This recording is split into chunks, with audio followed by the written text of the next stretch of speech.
क्या आपको पता है हम अपनी बॉडी के साथ सबसे ज्यादा गलत करते हैं जिसका हमें 1% अंदाजा तक नहीं होता है। जब हम थक जाते हैं तो कहते हैं नॉर्मल है, जब हेडेक होता है तो पेन किलर ले लेते हैं, जब नींद नहीं आ रही होती देन मोबाइल स्क्रॉल कर लेते हैं, और जब स्ट्रेस होता है तो कहते हैं नॉर्मल है, अवॉइड कर देते हैं। और फिर जब धीरे धीरे ये चीजें बढ़ने लगती हैं देन हम बीमार होने लगते हैं। जब हम डॉक्टर के पास जाते हैं तो हमारी रिपोर्ट्स में लिखा आता है BP, thyroid, diabetes and etc, तब हम कहते हैं कि ये सारी चीजें अचानक कैसे हो गई। लेकिन सच ये है हम अचानक बीमार नहीं होते, हमारी बॉडी पहले हमें वार्निंग देती है, सिग्नल्स देती है। बस प्रॉब्लम ये है हम सुनते नहीं हैं। आज के इस वीडियो में मैं आपको बताऊंगी कि हमारा शरीर बीमार होने से पहले हमें सिग्नल्स कैसे देता है और उसे हम समझ कैसे सकते हैं।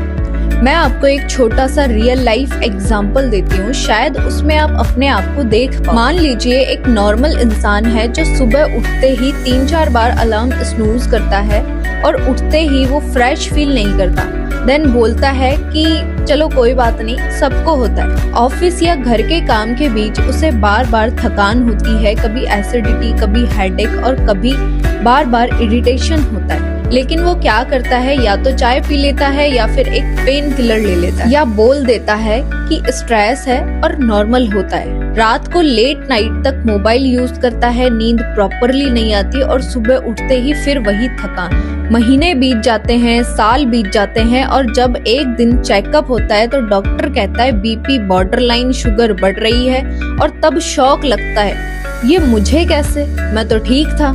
लेकिन सच क्या था, बॉडी पहले ही हमें सिग्नल दे रही थी बट हमने उसे सीरियसली नहीं लिया। इस बात को थोड़ा गहराई से समझते हैं।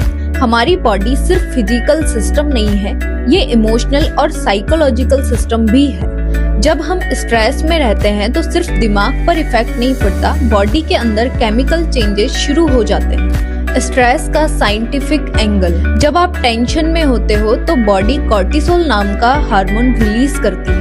शॉर्ट टर्म में ये नॉर्मल है, लेकिन स्ट्रेस डेली हो जाता है तो बॉडी कांस्टेंट अलर्ट मोड में रहती है, और जब बॉडी हमेशा अलर्ट मोड में रहती है तो डाइजेशन स्लो हो जाता है और नींद पूरी नहीं होती, इम्यूनिटी वीक होने लगती है और हमें लगता है बस थोड़ा सा स्ट्रेस है। एक और बहुत इम्पोर्टेंट चीज, जब हम अपने इमोशंस को दबाते हैं, गुस्सा, दुख, प्रेशर, तो वो हवा में गायब नहीं होते, बॉडी में स्टोर हो जाते हैं। इसी वजह से कई लोगों को बिना वजह बॉडी में पेन होता है या कांस्टेंट थकान रहती है। साइंस कहती है ब्रेन और बॉडी अलग नहीं है, दोनों एक ही सिस्टम के पार्ट हैं। अगर माइंड ओवरलोड है तो बॉडी सिग्नल्स भेजना शुरू कर देती है और हम उन सिग्नल्स को सिम्टम्स समझकर दबा देते हैं।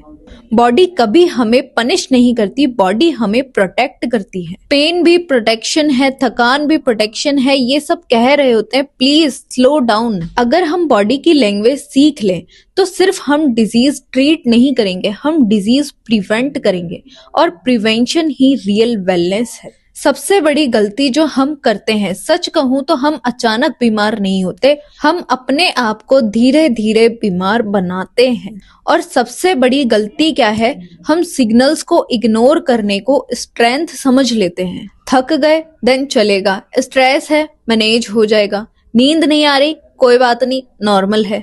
लेकिन ये बॉडी के लिए नॉर्मल नहीं है। सोचिए आपकी कार का इंजन रेड लाइट दिखा रहा हो और आप सिर्फ म्यूजिक तेज कर दो, तो क्या इंजन ठीक हो जाएगा?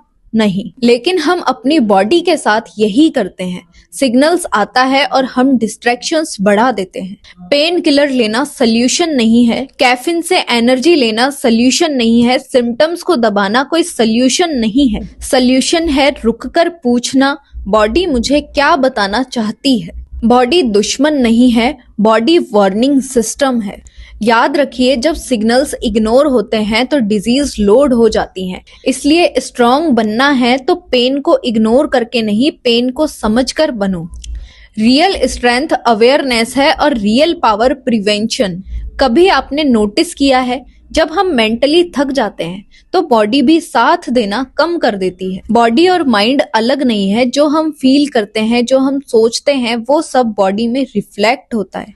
अगर आप रोज स्ट्रेस में हो, इमोशंस दबा रहे हो, खुद को रेस्ट नहीं दे रहे, तो बॉडी चुपचाप सारी चीजें रिकॉर्ड करती रहती है। थकान सिर्फ फिजिकल नहीं होती, कभी कभी ये इमोशनल भी होती है। हेडेक सिर्फ पानी की कमी से नहीं होता, कभी कभी ओवर थिंकिंग से भी होता है, या बिना वजह एंजाइटी होना। ये सिर्फ सिम्टम्स नहीं है, ये बॉडी का तरीका होता है ये कहने का कि तुम ठीक नहीं हो। जब हम अपने आप को इग्नोर करते हैं तो बॉडी सिम्टम्स के थ्रू हमें रोकने की कोशिश करती है। इसलिए शायद प्रॉब्लम बीमारी नहीं है, प्रॉब्लम है कि हम अपने आप को सुनना भूल गए हैं। आज की सबसे बड़ी प्रॉब्लम बीमारी नहीं है, सबसे बड़ी प्रॉब्लम है कि हम अपने आप को लास्ट प्रायोरिटी देते हैं। हम पैसा खोने से डरते हैं, हम रिलेशंस खोने से डरते हैं, हम अपॉर्चुनिटी मिस होने से डरते हैं, लेकिन हेल्थ लॉस होने तक हमें डर ही नहीं लगता। हम बॉडी को तब तक यूज करते रहते हैं जब तक वो चलती रहती है, और जब बॉडी रुकने लगती है तब हमें याद आता है कि हेल्थ इंपॉर्टेंट थी। लेसन सिंपल है, बॉडी हमेशा हमें सिग्नल्स देती है, वार्निंग्स देती है, लेकिन हम खुद उसे इग्नोर कर देते हैं। स्ट्रांग बनना है तो पेन को इग्नोर करके नहीं, पेन को समझकर बनो। बिजी रहना अचीवमेंट नहीं है, लेकिन बैलेंस्ड रहना अचीवमेंट है। अगर आज से आप सिर्फ एक काम कर लो, जब भी बॉडी सिग्नल दे तो उसे इग्नोर मत करो। याद रखिए, बॉडी पहले धीरे से बोलती है, फिर जोर से बोलती है, और अगर तब भी ना सुनो तो फिर वो मजबूर हो जाती है। इसी मजबूरी को हम बीमारी का नाम दे देते हैं। वेलनेस का मतलब सिर्फ हेल्दी रहना नहीं, वेलनेस का मतलब अपने आप को सुनना सीखना है। अगर आज के इस वीडियो में आपको कहीं ना कहीं अपनी कहानी दिखी हो, आपको लगा हो कि हाँ मैं भी सिग्नल्स इग्नोर करता हूँ, प्लीज इसे लाइटली मत लीजिए। हेल्थ कोई लग्जरी नहीं, कोई ऑप्शन नहीं है, हेल्थ एक फाउंडेशन है। आज से बस एक प्रॉमिस कीजिए, जब भी बॉडी धीरे से बोले तो आप उसे सुनोगे, क्योंकि जब बॉडी चिल्लाने लगती है तो सिचुएशन हमारे कंट्रोल में नहीं होती है। अगर आप चाहते हो अपनी बॉडी को समझना, अपनी हेल्थ को प्रिवेंट करना और रियल वेलनेस को सीखना, तो इस जर्नी में मेरे साथ जुड़े रहिए। चैनल को सब्सक्राइब कीजिए, क्योंकि यहाँ हम सिर्फ सिम्टम्स के बारे में नहीं, उसकी जड़ के बारे में बात करेंगे। याद रखिए कि बॉडी कभी गलत नहीं होती, वो सिर्फ सिग्नल्स देती है। बस सवाल ये है कि क्या हम सुनने के लिए रेडी हैं।